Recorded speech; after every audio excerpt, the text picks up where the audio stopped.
नमस्कार, मैं हूं राज और आप देख रहे हैं प्योर पॉलिटिक्स। जम्मू कश्मीर में किस तरह से इस्लामी आतंक को, इस्लामी हिंसा को बढ़ावा दिया जा रहा है, उसका एक और प्रमाण सामने आया है। चाहे वो उमर अब्दुल्ला हो, फारूक अब्दुल्ला हो या महबूबा मुफ्ती हो, ये सब लोग दुनिया के किसी भी हिस्से में अगर इस्लाम के नाम पे कोई आतंक हो रहा है, ये जो जिहादी हिंसा है, तो वो उसको सपोर्ट करने से पीछे नहीं हटते। और कश्मीर में अगर कोई इस तरह की हिंसा को सपोर्ट करता है तो वो बिल्कुल उसके पीछे खड़ा हो जाते हैं। अब देखिए कश्मीर में अभी हुआ क्या है, वहां के लोगों को किस तरह से ब्रेन वॉश कर दिया गया है, वो किस तरह से रेडिकलाइज हो गए हैं, कट्टर हो गए हैं। वो अभी तब देखने को मिला जब वहां पे एक क्रिकेटर अपने हेलमेट पे फिलिस्तीन का झंडा लगा लिया। उसने, सोचिए आप, फिलिस्तीन का झंडा लगा करके वो क्रिकेट खेल रहा था। अब इसमें विवाद हो गया, पुलिस ने उस क्रिकेटर को पूछताछ के लिए सम्मन जारी किया। अब जैसे ही ये सम्मन जारी हुआ तो वहां के ये जो जिहादी राजनेता हैं, उनको ऐसा लगा कि भाई ये तो बहुत बड़े अधिकार का उल्लंघन हो गया, और उन्होंने इस पे अनाप शनाप बयानबाजी शुरू कर दी। और आपको पता है कश्मीर में जहां तक बयानबाजी की बात है, तो जितनी जहरीली बयानबाजी महबूबा मुफ्ती और उनकी बेटी इल्तिजा मुफ्ती आजकल कर रही हैं, उतना कोई और नहीं कर रहा है। और इल्तिजा मुफ्ती को तो आजकल ये लत लगी हुई है, इस तरह के जहरीले बयान देने से पहले तो वो कुछ सोचती भी नहीं है। अब ये जैसे ही उस खिलाड़ी को सम्मन जारी हुआ, सोचिए वो फिलिस्तीन का झंडा हेलमेट पे लगाया हुआ है। भाई फिलिस्तीन से तुम्हारा क्या मतलब है? भाई तुम हिंदुस्तान में रहते हो कि फिलिस्तीन में रहते हो, और तुम फिलिस्तीन का झंडा लगा करके क्रिकेट खेल रहे हो। सोचिए वो कितना कट्टर व्यक्ति होगा। और क्या उसे ये याद है कि इस फिलिस्तीन के मुद्दे पे हमास ने किस तरह से इजराइल में जा करके वो 7 अक्टूबर का कांड किया था, जहां पे बच्चों, बूढ़ों, बच्चियों का बेरहमी से कत्ल हुआ था, और एक युवा लड़की को, यंग लड़की को मार करके, उसे नंगे करके उसको चारों तरफ घुमाया गया था। तो क्या इल्तिजा मुफ्ती उन सारी चीज़ों का समर्थन करती है? ये फिलिस्तीन के नाम पे जिस तरह से लोगों को भड़काया जा रहा है, ये कुछ नहीं है बल्कि रेडिकलाइजेशन है, ये कट्टरवाद को बढ़ावा देना है। तो इल्तिजा मुफ्ती ने इस पे कहा कि भाई जम्मू कश्मीर में तो जैसे बोलने की आज़ादी खत्म हो चुकी है। बोलने की आज़ादी नहीं है, मतलब हर कोई अब फिलिस्तीन का झंडा सर पे लगा करके चले तो बोलने की आज़ादी है। ये कोई बोलने की आज़ादी है क्या? मतलब आप किसी भी देश का झंडा लगा लेंगे, कल को आप पाकिस्तान का फ्लैग लगा करके आप क्रिकेट खेलेंगे, तो इस पर कोई एक्शन नहीं होगा क्या? तो एक्शन होना ही है। अब इस बात को वो स्ट्रेच करते हुए कह रही हैं कि कश्मीर में हर छोटी छोटी बात पर लोगों को सम्मन भेजा जा रहा है। छोटी छोटी बात पे ये कोई छोटी बात है क्या? एक ऐसे क्षेत्र का आपने झंडा लगा लिया है जिसका अभी तो वजूद ही नहीं है, और उसका झंडा लगाने का मतलब है कि आप अपने देश के ऊपर उस देश को प्राथमिकता दे रहे हैं। मतलब आपकी लॉयल्टी कहां है? आप किसके प्रति लॉयल हैं? आपकी निष्ठा किसके प्रति है? आपकी निष्ठा भारत के प्रति है या फिलिस्तीन के प्रति है? ये तो आपको तय करना पड़ेगा ना। और अगर इसको बिल्कुल एक एंटी नेशनल एक्टिविटी के तौर पे ही देखा जाएगा, और अगर कोई भारत के हितों के खिलाफ अगर कोई भी कुछ करता है, भारत का अपमान करता है, भारत के झंडे की जगह फिलिस्तीन का झंडा लगाता है, तो उस पर एक्शन तो होगा ही। लेकिन अब इल्तिजा मुफ्ती का यह कहना है कि फिलिस्तीन के समर्थन में कोई बोलता है तो उसे अपराध की तरह देखा जाता है। और आगे इल्तिजा कहती हैं कि जब पूरी दुनिया में लोग फिलिस्तीन के मुद्दे पर विरोध और समर्थन जता रहे हैं, तो जम्मू कश्मीर में ऐसा करने पर कार्रवाई क्यों की जा रही है? अगर इनसे यह पूछा जाए कि आपको फिलिस्तीन की बड़ी चिंता है, लेकिन ये बांग्लादेश में जो हिंदुओं को जिस तरह से कत्ल किया जा रहा है, तो क्या आपने कभी आवाज़ उठाई? वो ह्यूमैनिटी के प्रति आपकी जो सिंपैथी है, जिस ह्यूमैनिटी की आप बात करती है, मानवता की, वो कहाँ चली जाती है? आपको फिलिस्तीन की बड़ी चिंता है, और यहाँ बगल में बांग्लादेश में बेरहमी से हिंदुओं की हत्या हो रही है, उस पर तो आप कुछ बोलती नहीं। तो ये जो इनका डबल स्टैंडर्ड है, और किस तरह से इनके मन के अंदर इस इस्लामी आतंकवाद के प्रति सहानुभूति है, साफ साफ दिख रही है। मतलब कोई अब फिलिस्तीन का झंडा लगा करके खेले और लोग चुप रहें, उसको अलाउ किया जाए, तो ये तो समझ से परे है, बिल्कुल समझ से बाहर है। लेकिन वे चाहे महबूबा मुफ्ती हो या उनकी बेटी इल्तिजा मुफ्ती हो, ये लोग ऐसी चीज़ों को इशू बना करके कश्मीर में आतंकवाद को और कट्टरता को बढ़ावा दे रहे हैं।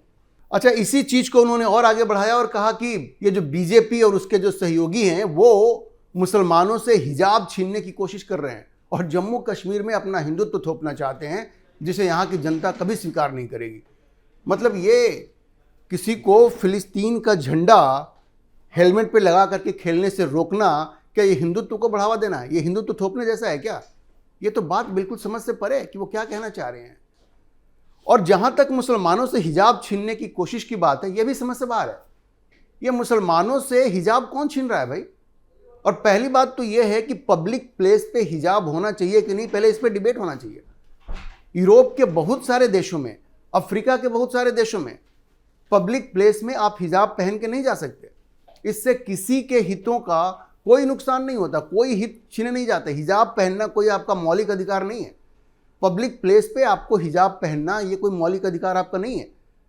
अच्छा देखिए, अभी आईपीएल में जो बांग्लादेशी क्रिकेटरों को बैन करने का जो मुद्दा है, उस पर भी उन्होंने चर्चा की, उन्होंने उस पर बातचीत की और ये कहा कि ये एक तरह से मुसलमानों के साथ अन्याय हो रहा है। भाई आईपीएल में ये बांग्लादेशी क्रिकेटर को बैन करने का जो मुद्दा है, इस पर तो चर्चा होगी ही ना, क्योंकि जिस बेरहमी के साथ बांग्लादेश में हिंदुओं की हत्या हो रही है तो लोग तो सवाल उठाएंगे। अब इस पर कोई ये तो नहीं कह सकता कि मुसलमानों के खिलाफ बात हो रही है ये। अरे भाई, बांग्लादेश में हिंदुओं की हत्या हो रही है तो सवाल तो उठेगा कि वहाँ के क्रिकेटर को आईपीएल में खेलने का मौका क्यों दिया जा रहा है। अच्छा, इसके अलावा वो सीधे बिहार पहुँच गई। वो आपको याद होगा, बिहार में एक महिला जो हिजाब पहन करके वहाँ गई थी नौकरी, वो अपॉइंटमेंट लेटर मिल रहा था तो नीतीश कुमार ने हिजाब को नीचे कर दिया। और वो हिजाब भी नहीं था, वो आप समझिए वो नकाब था जिसको नीचे किया था। और उसको उन्होंने कहा कि भाई वो जो बुर्का हटाने का जो मामला था वो भी एक तरह से मुसलमानों के खिलाफ जाती थी। और उन्होंने कहा कि सिर्फ पीडीपी ने इस मामले में शिकायत दर्ज कराई। भाई बात कहने का ये है कि पब्लिक प्लेस पे बुर्का, हिजाब, नकाब पहनने का क्या मामला है? उसको तो बिल्कुल हटाना चाहिए। नीतीश कुमार ने कोई ऐसी गलत बात तो की नहीं। तो इनके अंदर कितना जहर भरा हुआ है और एक चीज को दूसरे से कैसे जोड़ रही हैं। इन सबों को जोड़ करके वो कह रही हैं कि भाई हिंदुस्तान में मुसलमानों के साथ अन्याय हो रहा है। और देखिए, उन्होंने ये भी कहा, अभी कुछ समय पहले इन लोगों को पकड़ के घर में बंद किया गया था क्योंकि ये सब लोग वहां के युवाओं को भड़का रहे थे। अच्छा देखिए, जब इन लोगों ने उन युवाओं को भड़काने का प्रयास किया तो नरेंद्र मोदी सरकार ने कड़ा कदम उठाते हुए ये श्रीनगर का जो एमपी है आगा रुहुल्लाह मेहदी, जो नेशनल कॉन्फ्रेंस का है, सत्तारूढ़ जो पार्टी है वहां पे, उसको और अपोजिशन ये पीडीपी का जो विधायक है वाहिद पारा, इल्तिजा मुफ्ती और दूसरे जो स्टूडेंट लीडर्स थे, सबको पकड़ के बंद कर दिया और इन सबों की हेकड़ी निकल गई। इन्होंने धरना प्रदर्शन जो इनका करना था वो इन्होंने रोक दिया, स्थगित कर दिया। तो इस कड़ाई से, जिस कड़ाई से नरेंद्र मोदी की सरकार ने इन लोगों को इनकी औकात दिखाई, उससे बिल्कुल रास्ते पे आ गए। और अब जाकर के वो ये रो रही हैं कि उनको नजरबंद कर दिया गया, उनको घर में पकड़ के बंद कर दिया गया। तो भाई आप तो डिजर्व करती थी, आपने ऐसा काम ही किया, वहां के युवाओं को आपने भारत के खिलाफ भड़काने का काम किया। अब धारा 370 हटा है तो रिजर्वेशन तो कश्मीर में लागू होगा, लेकिन वो जो जेएनजी का एक नशा आप लोगों के ऊपर चढ़ा हुआ है कि जेएनजी को सरकार के खिलाफ भड़काएंगे, वो सड़कों पे आ जाएंगे और कश्मीर में फिर क्या हाल होगा। कश्मीर ऑलरेडी वहां पे आतंक एक मुद्दा है और वहां पे युवाओं को आप भड़का रहे हैं, तो फिर क्या होगा। तो आप देखिए कि जो इल्तिजा मुफ्ती है वो किस तरह से वहां के लोगों को भड़काने का काम कर रही है और गलत सलत आरोप लगा रही है कि हमें पकड़ के घर में बंद कर दिया जा रहा है। तो अगर आप लोगों को भड़काएंगे तो आपके साथ तो ये किया ही जाएगा। और बहुत अच्छा हुआ कि सरकार ने किया, क्योंकि वो मुद्दा बिल्कुल खत्म हो गया। ये लातों के भूत बातों से नहीं मानते। नरेंद्र मोदी सरकार ने बिल्कुल सही एक्शन लिया इनके खिलाफ। अच्छा, ये किस तरह की वाहियात बातें करती है इल्तिजा मुफ्ती। अभी देखिए, एक बंगाली मुस्लिम मजदूर की उड़ीसा में एक हत्या हो गई। इतना बड़ा देश है, कहीं कहीं पे इस तरह की घटनाएं हो जाती हैं। तो इल्तिजा मुफ्ती ने कहा कि ये भारत जो है, नेहरू का, गांधी का जो भारत है, ये लिंचिस्तान बन गया है। उन्होंने लिखा सोशल मीडिया पे कि न इंडिया, न भारत, न हिंदुस्तान, इसका नाम है लिंचिस्तान। ऐसी बात है। मतलब एक ऐसी घटना हो गई तो उन्होंने पूरे भारत को बदनाम करने की कोशिश की। और अगर यह देखा जाए कि जिस तरह से कन्हैया लाल की हत्या हो गई, उसको आप क्या कहेंगे? उसकी तो गर्दन काट दी गई। और सिर्फ इस शक पे, इस आरोप पे कि उसने इस्लाम की अवमानना कर दी, अपमान कर दिया, तो उसको क्या कहा जाए।